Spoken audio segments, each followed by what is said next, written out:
Why dip it up when you can dive right in? Why let things simmer when you can cook up a storm? Why live life in half measures when you can live it to the brim?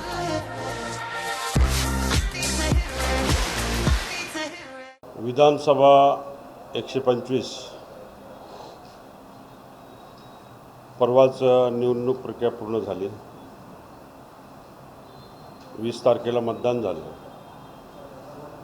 परंतु ज्यावेळेस ईव्हीएमची छाननी होते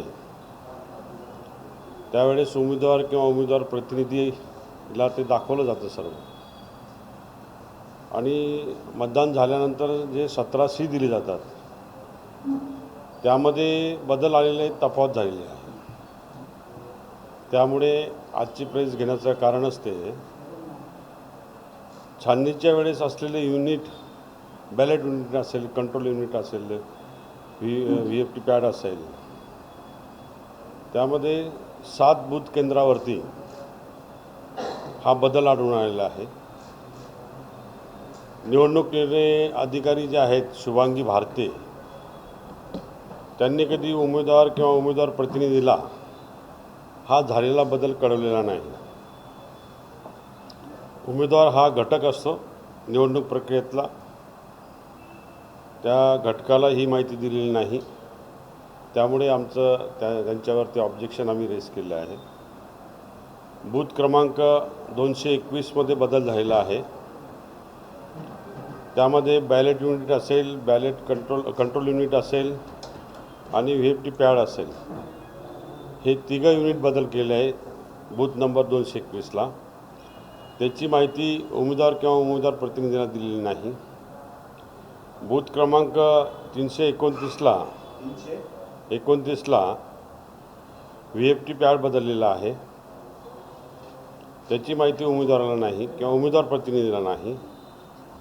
booth क्रमांक 174 त्यामध्ये ballot unit बदललेलं आहे. त्याची माहिती उमेदवार किंवा उमेदवार प्रतिनिधीला नाही. बूथ क्रमांक 6 त्यामध्ये VFT पॅड बदललेला आहे. त्याची माहिती उमेदवार किंवा उमेदवार प्रतिनिधीला नाही. बूथ क्रमांक 191 त्यामध्ये बॅलेट युनिट बदललेलं आहे. त्याची माहिती उमेदवार किंवा उमेदवार प्रतिनिधीला नाही. बूथ क्रमांक 269 त्यामध्ये बॅलेट युनिट बदललेलं आहे. त्याची माहिती उमेदवार किंवा उमेदवार प्रतिनिधीला नाही. बूथ क्रमांक 306 त्यामध्ये VFT पॅड बदललेला आहे. त्याची माहिती उमेदवार किंवा उमेदवार प्रतिनिधीला नाही. निवडणूक निर्णय अधिकारी शुभांगी भारते यांनी असं का केलं आणि ते बदल केल्यानंतर ती माहिती उमेदवार किंवा उमेदवार प्रतिनिधीला दिली पाहिजे होती, पण ती दिलेली नाही.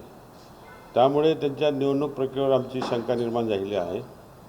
यामध्ये स्पष्टता असली पाहिजे आणि ती स्पष्टता लपवण्याचं कारण काय, त्यांनी त्यांची चौकशी करावी जिल्हा निवडणूक निर्णय अधिकाऱ्यांनी, आणि त्याचं स्पष्टीकरण आम्हाला द्यावं अशी मागणी आम्ही आज करतो आहे. 17C मध्ये हे बदल आलेले आहेत.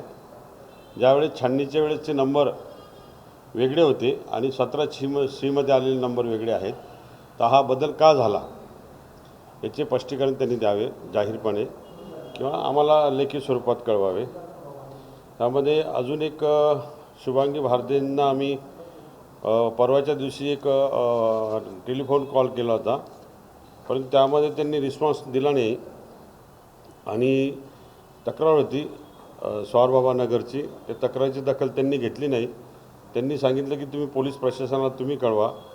आम्ही आमचं निवडणूक प्रक्रिया जी असते ती निवडणूक निर्णय अधिकाऱ्याच्या अंडर असते आणि आम्ही कुठलाही काही तक्रार असली तर आम्ही त्याला कळवतो आणि त्यांनी त्याची दखल घ्यायची, संबंधित डिपार्टमेंटला कळवावे. पण त्यांनी त्यामध्ये आम्हाला सांगितलं की पोलीस प्रशासनाला तुम्ही कळवा. आम्ही म्हटलं नाही, आमची तक्रार तुमच्याकडे डायरेक्ट आहे, तर तुम्ही त्या पोलीस प्रशासनाला तुम्ही कळवायचं. पण त्यांनी ती पण दखल घेतली. त्यांची स्वतंत्र आम्ही तक्रार काल केलेली आहे. आमच्या उमेदवार प्रतिनिधींनीसुद्धा त्यांना फोन केले होते, पण त्यांनी रिस्पॉन्स दिला नाही. त्याची तक्रारसुद्धा आम्ही स्वतंत्र कालच केलेली आहे. त्याची तक्रारीची OC पण आमच्याकडे आहे त्या ठिकाणी. आणि बदललेले जे नंबर्स आहेत त्याचे पण प्रेस नोट तयार केली, आपल्याला पाहिजे तर ती आपल्याला मिळेल. आणि यामध्ये 17C पण आमच्याकडे उपलब्ध आहेत बदल झालेले. त्यामध्ये काही ठिकाणी तर 17C ती बदल झाल्याची नोंद पण घेतलेली नाही काही ठिकाणी. तर हा निष्क्रियपणा हा निवडणूक अधिकाऱ्याचा दिसून आलेला आहे. त्यामध्ये त्वरित दुरुस्ती करावी आणि संबंधितांना न्याय द्यावा.